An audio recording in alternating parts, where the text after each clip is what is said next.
I want to welcome you to Dream Chasers Radio with me, your host, Yaya Diamond. What's up, peoples? How you doing? Oh yes, we are into the music. Let me tell you something. Music is the soundtrack to life, and we have an amazing vocalist, artist, recording artist. I mean, music. Just that's it. That's it. All right, and it's Ladi Miz. She's on the show today. What's up, girlfriend? How you doing? Hey, how you doing? I'm great. I'm doing good, girl. How you doing, girl? It's so good to see you. Thank you so much for joining me. Thanks for having me on your show. I appreciate that. Anytime. So tell us about yourself. How did you get into the music career? So I started rapping and actually writing my own songs around the age of 11. And once I started writing, I just kind of like took it from there. But what made me write my first song, I was on Punishment, listening to Dougie Fresh and Slick Rick, and I was writing their lyrics down. So I was like, wait a minute, I think I could, maybe say it like this or say it like that. So I started to write my own lyrics, and then I would rap over theirs so that I could kind of like hear myself. Then I started recording myself with the tape, the tape decks, because I'm from the old school, you know what I'm saying? So I started recording myself on the tape decks and all of that. And it just came to me. It was just like something that naturally just came out of me. So that was at 11 years old. And then from there, I started to, record, do stuff with other people, but I was still very young, didn't understand anything about the business aspect of nothing. I just wanted to hear myself. I wanted to rap and kind of like be on the block with the guys and in a cypher rapping and things like that. So that's how that started. Now, as time went on, I had a manager, and then I didn't have a manager, but again, I was in and out of doing music. It was never something that I was 100% doing on my own and taking that serious. It was just like, oh, I like that I'm getting this attention and I rap and I love just the music and all of that. So that's kind of like where it was. Then as time went on, I started to get more serious about it. Now we're talking about like in my early 20s, right? I started to get more serious, and then I started to really push myself out there. But then I got pregnant, and then I had to make a decision because what I started to learn was it takes a lot if you really want to put yourself out there as an artist, especially kind of like back then. It's a lot of work. So you really had to be out there hustling. I'm talking about pop the trunk, sell the CDs. It wasn't as easy as it is now when you're talking about digital and social media and all of that stuff. Times were a bit different. So what happened is I had to make a choice. My choice was to focus on my family and my kids. So that's what I did. And then I was not even thinking about even doing music again after that until somebody asked me, hey, you should get back into it. And it wasn't like hard to convince me to do that. So I was like, you know what? I'm going to do it because I knew that there was a void anyway. And at that time when I wasn't doing music, I decided to write because I needed to find a way to release. So I was writing. And I said, you know what? I'm going to turn this into a book. Now I don't have it on me, but this is the name of my book. It's called Broken Then Healed. That's my first book that I wrote. And when I wrote that book, I said, you know what? This is a learning experience, but I feel good writing again. So then I started doing music. And then that's when I realized I need to know the business part because I don't really like the way things is looking and things is not the same. And I'm realizing that, there's a lot of stuff that I need to know as an adult because now that I'm not a teenager and I'm not a child, and my eyes is open to a lot of other things because I still have other businesses going on. It made me question a lot of other stuff. So what does that mean? That means that I got my own publishing company. I started my own publishing company. I started my own podcast. I started my own publishing for books and for music. So then I started to learn more about the distribution, about the Harry Fox, the Sound Exchange, Sound Scan, all of these different things that make artists get paid and what it is to own your publishing and how do you get all of your money, et cetera, right? So that is, as far as that goes, that's the music. But what a lot of people do not know is that is just a small thing of what I do. I know I'm here to promote riding. Definitely riding is on all streaming platforms. Y'all can go check it out. This is my Get Sexy song for adults only, right? And that's also shocking to those who may know me from before because they know me as a conscious rapper, right? Which I still am, but I'm very versatile. So you're gonna hear different things from me. But overall, like I said, I'm an author. You know, I'm a businesswoman. I have my own potato chips. Boss Move chips. These are Ladi Miz chips. You see what I'm saying? So I have different things going on, and I have my podcast From the Ground Up Productions, and I also do like mentoring and coaching and hosting. So I do so much, and music is just a part of what I do. I said a mouthful. I'm gonna shut up now. Girl, what you did, you didn't. I gotta leave now. Well, now we can touch every little topic. Now, see, I can put it out there. Yo, my mind is going like, potato chips. Oh, girl got potato. I ain't got. Okay. I need my own thing too now. But it's so good to hear that you are doing this. And now that you're an adult, you're doing it on the side where, hey, I want to learn how to get all of this. All of this is mine. All of this. Back in the day, they used to rob people. I mean, you know what I mean? They wouldn't pay you. They take your publishing, they reword these agreements, they be all messed up. By the time that you figured out you were missing money, they went bankrupt. Didn't have to pay you. Nothing you could do about it. Nothing you could do about it. But don't even listen. Guess what? I've been presented with horrible contracts.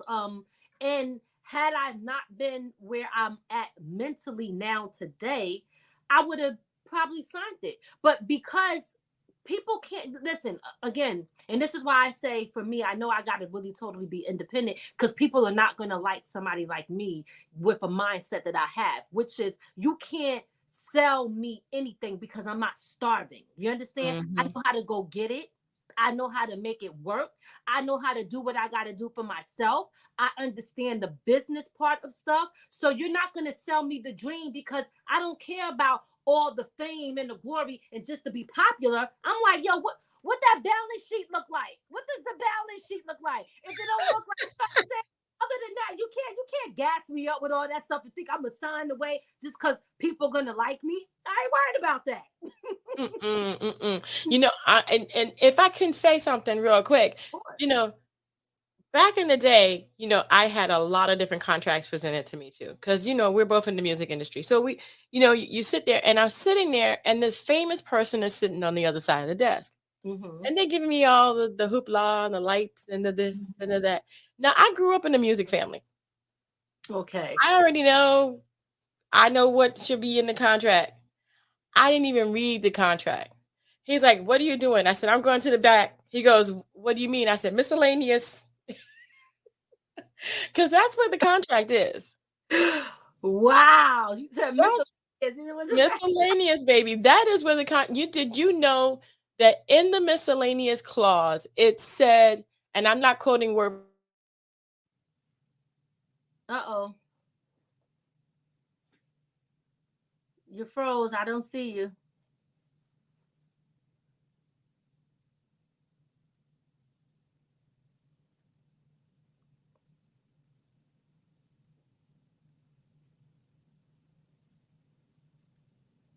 I don't know if you can still see me, but I'm here. Okay. All right, hold on, because we lost it. Internet went like low. Give it a couple seconds. It's going back up again. You know how it fluctuates? Trust me, I know. It fluctuated. Okay, we're back. Anyway, so I'm going to go back a little bit. So just in case it kind of went bad looking. Okay. So did you know, girlfriend, that the miscellaneous clause, I was like, he's like, what are you doing? I'm going back. Miscellaneous clause. He's like, okay. It said that he could change anything that he wanted to change without notifying me. I was signing a blank sheet of paper. And a blank. I am not shocked. I bet you before that contract, it was all, hey, I got you. You excited? I got that. This is going to be this. It's going to be like that. And Oh yeah. they try to feed your ego Uh-huh. emotions and all of this stuff and tell you everything that you want to hear so you can make a decision off of your feelings of how you feel at that every moment, not knowing that that could be the very thing that destroys and take everything away from you and make you not even want to do it anymore. Yep. Yep. And I didn't actually he was surprised. I was like, miscellaneous. He was like, because he knew I knew I was doing. See, if there's no miscellaneous clause, you got to contract. Mm-hmm. You got to take that to your lawyer. Don't even try it, because there's wording in there that could be messed up. And you got to be careful who your lawyer is too. A lot of people don't know. Ooh, child. Yep. You have to be careful with who your lawyer is, because you That's never right. And yep, you don't know if they're in cahoots with the person that you're signing with. So they might even get a little piece of the puzzle there. Mm-hmm. But yeah, you take it to your lawyer. But if they go to the back of the contract, I'm telling you, that's what the agreement really is.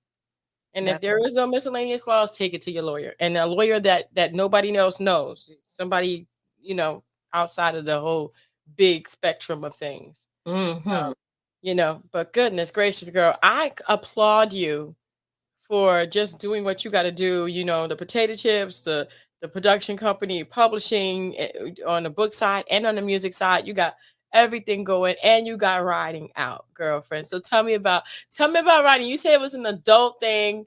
I mean, how did you feel when you wrote it, though? Yeah, I felt good. I mean, like the song, like it came. Actually, it was my daughter's father, who's a producer. He sent me his song, and I was like, oh. And then I started writing, and I was like, yo, I need to use this because I got a vision for the song. And that's normally how I work. I don't really like to be, and that's another reason why I like being an independent artist, because I hate to be pressured into, you need to do this, you need to do that. I want to feel it. You know what I mean? So I'm listening, and automatically I just was like, oh, I'm riding. Hey, you know what I mean? So I'm like, oh, I'm going to write to that. So I said, oh, I need to make it like have some metaphors to it. So yeah, I'm in the car, I'm riding. But if I switch it up and make it the adult version, okay, now we talk about something else. So I said, yeah, I'm gonna talk about this, but it's gonna sound like I'm talking about a car, but I'm not really talking about a car, right? Mm-hmm. So I actually love the song. I did it. The whole thing is so funny, and this is why I like to work like this. 45 minutes, the song was done. Meaning, as I'm driving, I got the hook. Oh, this is the easy hook. Oh, I got the words. Pulled in my driveway, wrote it real quick. I have a studio in my house, so I called my husband. We had a quick little meeting with a realtor. Did the meeting, went right downstairs in my basement, and I'm talking about I recorded the song. The song was done and over with. So I'm talking about written, recorded the whole 9 yards. I sent it off to my daughter's father. I said, boom, if I could use that beat, I want it, mix it, master it. I gave him a little something to do that. And there we have it. I didn't have to pay for the beat. It was quick 45 minutes. I loved every moment of it. And I got a remix coming out with somebody on that joint called Lot Picasso. So I'm excited about it, and I had a great time doing it. Awesome. That is so good. I know how it feels, girl. I know how it feels. It's just such a satisfying feeling to actually do something so quickly from beginning to end, but yet it's quick, but it's awesome. Yes. It's on point. It's on point. And sometimes it just comes like that. It just comes like that. I'm so happy to have you on this show, girl. I'm happy to be here. It's just so wonderful to have you here, girlfriend. And riding is on all streaming platforms. You guys can get that. We're going to put that information in the description box below so that you can get that easily. And you can also hit her up on her Instagram, which is Ladi Miz, as well as her website, ladimiz.com. Okay. I mean, it's easy. It's simple. And I want to thank you again, girlfriend. Do you have any suggestions for those people out there that are coming up after us, and after you for the music business? Because like you said, it can be a girl. I'm not even going to say nothing. I'm just going to be nice. Yes. So I know, trust me. The suggestions I have, well, first and foremost, I like to remind people that I do have a book called Indie Artist Struggle. And it's a very short book. You're like, what is this? Like 80 something pages. And what I'm doing is talking about, you can learn a lot from that book. I'm talking about a lot of the things that I experienced, what I went through, and what I learned along the way. So I'm not saying that I know everything, because I do not, right? There's always going to be something that we don't know. But for the things that I do know, I wanted to share it with other people. So I have that available. You can get that on Amazon. You can order it directly from there. But the advice that I would give to people who are artists, now I'm not saying that you have to do this, but I found that it worked for me. Being in the music industry is an oversaturated industry. I mean, you got everybody everywhere that's doing it. And even though I love it, because I'm one of them people, there's so many people putting out music that how are they going to even find you? You know what I mean? So what are you going to do to make yourself stand out from what everybody else is doing? Okay, what you got to do is start focusing on you as a brand and not just as an artist. So what makes you stand out? What makes me stand out when people hear me? How many people you know have their own potato chips? All right, a lot of people are artists, and guess what? We do podcasts. Everybody got a podcast now too, right? So that's oversaturated, right? So I host. I have my podcast. I do my books. I have my publishing company, right? I still write music. I mentor. I teach people about credit. I do so much. But what it all represents is my brand. My brand is Ladi Miz.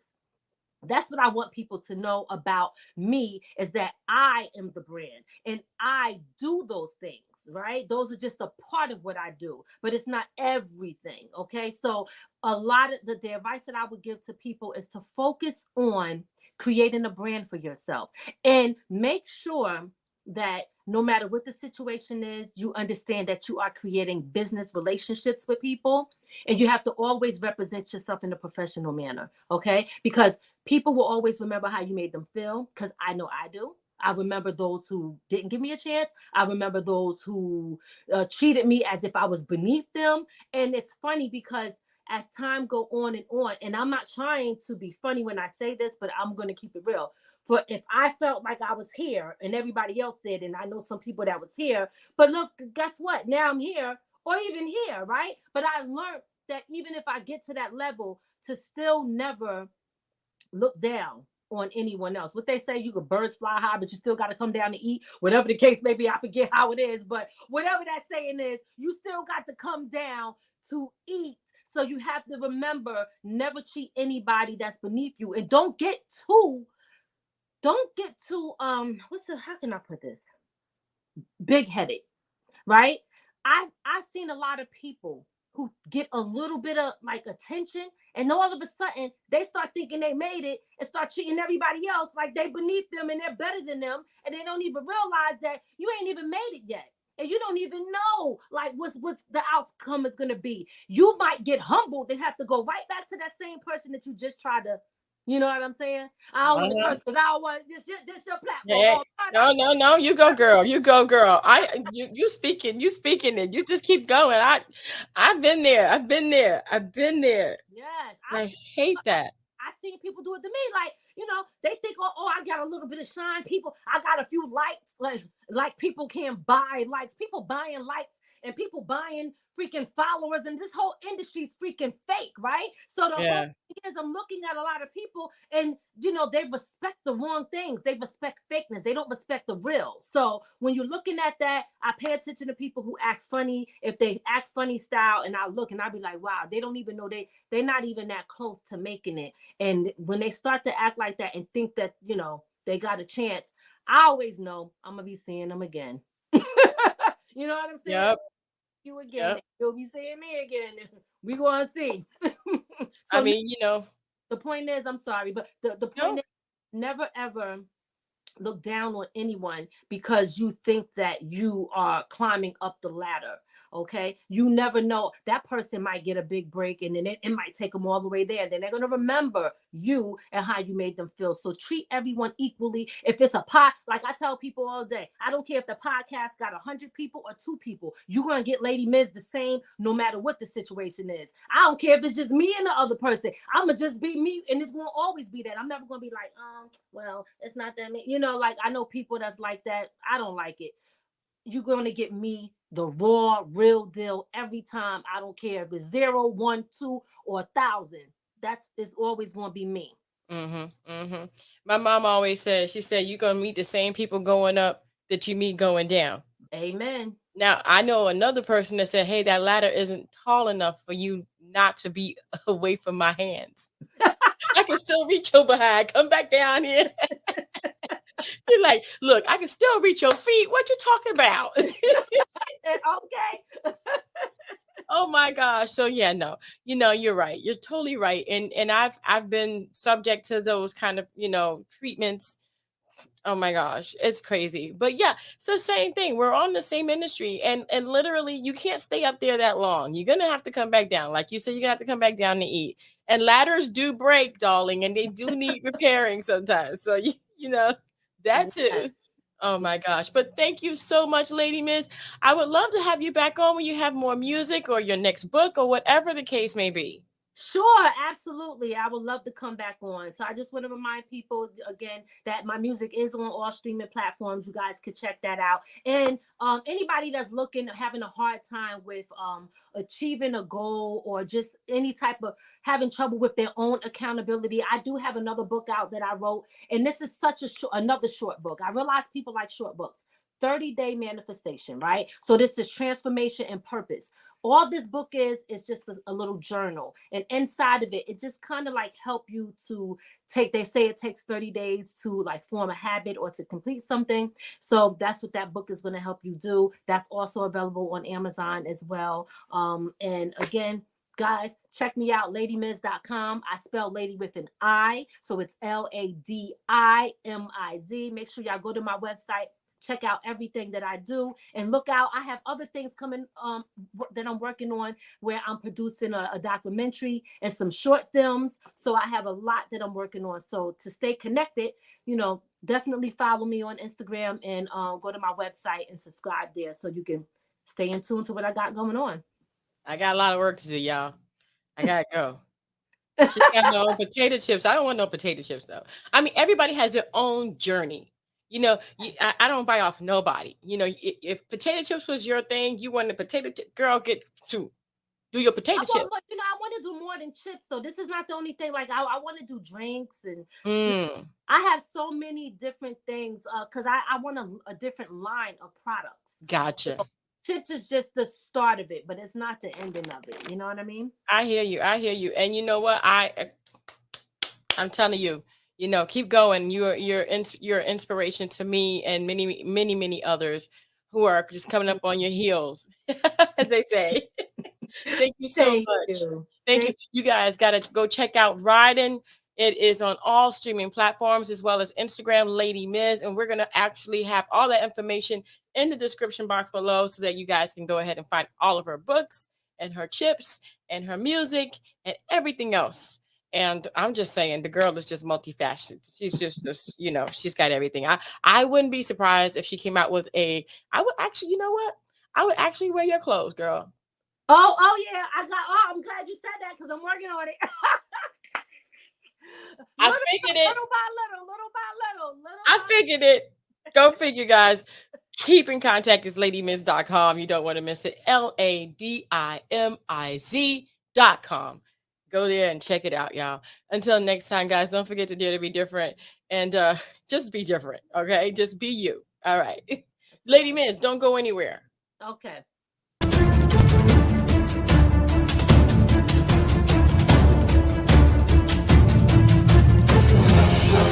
Yeah.